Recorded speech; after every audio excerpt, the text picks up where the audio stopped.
Good morning, good afternoon, good evening, folks. Michael Zuber, one rental at a time, back with his Wednesday guest, Matt, the mortgage guy. How you doing, buddy? I'm doing great, Mike. How you doing? Oh, I love the fact that we get together every week. We get to share our multiple decades of experience. And really what I like is when we can put together the little pieces that are going on in the business and call out something early. So I think we've got one today. But before we do that, how can people follow you both on YouTube? How can they reach out? Do all of that first, because I almost forgot last time. Yeah, no worries. We're happy to help. So if you'd like to reach out to me and the team, go to greatmortgagebroker.com, fill out a quick form, tell us where you're at, how we can help. We'll be in contact very shortly. Matt, the mortgage guy on YouTube. Gosh, I must be approaching 600 videos. I think we're 560 something. Dude, come on. You gotta do 5 a day. Come on. What's up? I know. I looked the other day, I was looking for something on your channel and it was like 5.6 thousand videos, like 5,600. I'm like, man, this guy's an absolute animal. Well, I have never edited one. It's just go publish. Yeah. Done. But check out the YouTube channel and do me a favor. I got this feedback. I'd love to hear people's comments about my sound. They said, Matt, we really enjoy watching you on Mike's channel, but you got to get a better microphone. So I think since I can move this microphone, I think it was too far away from me. Yeah, I think it was echoey last time. Yeah. And so I think if it's closer, let me know on this video specifically. Sounds good to me. How me. is the sound? I want folks to be able to hear me clearly when I tell them, if you like it, lock it. We're not waiting for rates to come down. Like you got to hear it and it's got to be clear. Yeah. Well, hey, one of the things that I want to put together, kind of tying things together, right? So let's just have this kind of, I'm going to walk people down how I see the dominoes and you tell me what's going on. So one of the things that a lot of people do over the last 3 or 4 years is they come to a guy like you and they get a second home loan, right? It's a vacation or a second home. The reason they do that is it's cheaper financing, right? Because it's a second home. Is that technically considered owner occupant, like a second home? It's not really. It's not a primary, but it's a second. Right. But the terms are relatively similar, right? Yes. Pricing wise, it's not an investment. You don't need 25, right? Right. You can put 10% down. So the LTV it behaves like a right. And the rate, right? You might have a half a point or more in rate difference between primary and investment. The second home is almost identical to primary. Yeah, a little up, but not much. It's within a, and the reason this is important is the next step. So one of the things that I've seen a lot, and I'm sure you've seen a lot over the last 3 or 4 years, is people are we're buying a second home, frankly, with the intention, whether they declared it or not. I'd be interesting to know. I bet you a lot of people didn't. But the real thing that they were trying to do is they were trying to game the system and create an AirBnB. Yeah. And truth be told, lenders weren't necessarily poo-pooing it, right? Yeah. If it was a true second home where you said, listen, I plan on spending 2, 3, 4, 6 weeks a year here. Yeah. The other 48 weeks, I plan to Airbnb it. Like it wasn't a disqualifier, right? And so like they're still playing within the rules of the game, but it was one of those things where like this thing's primary function was a rental, right? It was a cash flow and asset. And they were getting great terms on it. Yeah. And that's the wrinkle, right? So they were getting terms quasi owner occupied, which is the reason this is important, because that's the least risky, right? But they were really treating it like an investment, because again, 48 out of the 52 weeks, it was going to be available for rent, for other produce income, all of that. So what I'm thinking is coming is that the masses went that direction. I'm going to guess that FHFA at some point cries uncle and goes, hey, suddenly we have too many second home loans. And really, they're not second homes, they're investments. We need to treat these things differently. You see something like that coming down the pipeline? Well, yeah, I mean, it was actually announced today. Oh, shit. And wow. In my circles of, mortgage folks, and I get in these masterminds where I talk to mortgage brokers that are producing at a high level, right? And so you can be in a room where you've got, $1 billion a year in mortgage production amongst 10 guys.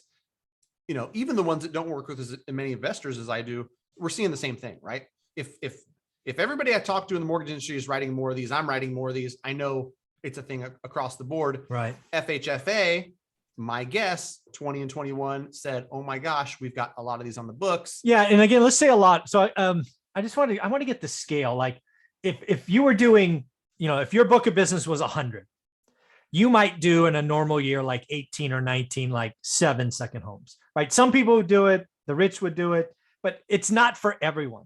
And what I'm going to guess here as we sit in 2022 now, which still hurts my head to say, it went from 7 to like 37. It's just like, it's a way for people to make money now versus have a place to vacation.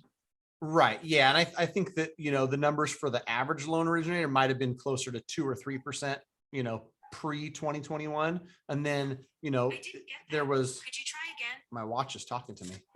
Siri. Yeah, I'm not sure I understand. it's okay, Siri. We'll talk about more Something. stuff later. I'll educate you later. Yeah. I'll fill you in on FHFA stuff later. And so it at least tripled or quadrupled, right? Wow. And folks, especially, the pandemic changed things, right? Where people could work remotely and like probably, a lot of it was true second home, where it's like, hey, I want to live in this area for 8 weeks or 12 weeks out of the year. I'm going to buy a house there. I can work remote.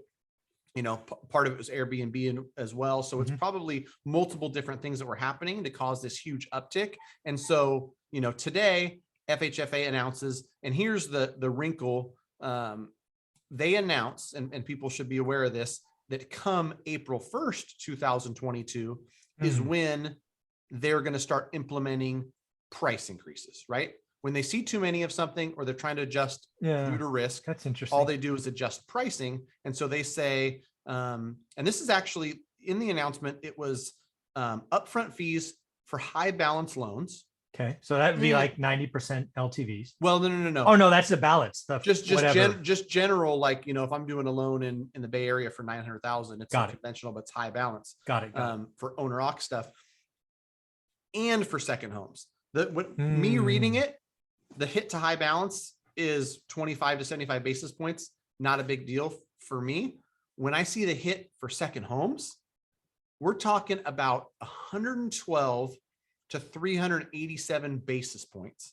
And just to clear it up for people, when they say upfront fees and I say 112 to 387 basis points, we're talking about, to get this rate, it's going to cost you an extra 0.2 to 4 points, or you're going to get, an 1/8 to probably 0.75% higher at that same cost, right? And everybody buys investment homes not 10% down.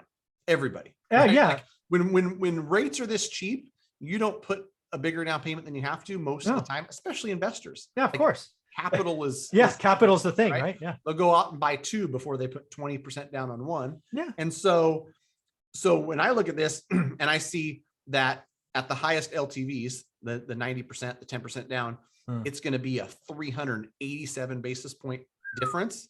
That's like, okay, you could get it 3.375 today. If and when this goes into effect, it's now 4 1/8.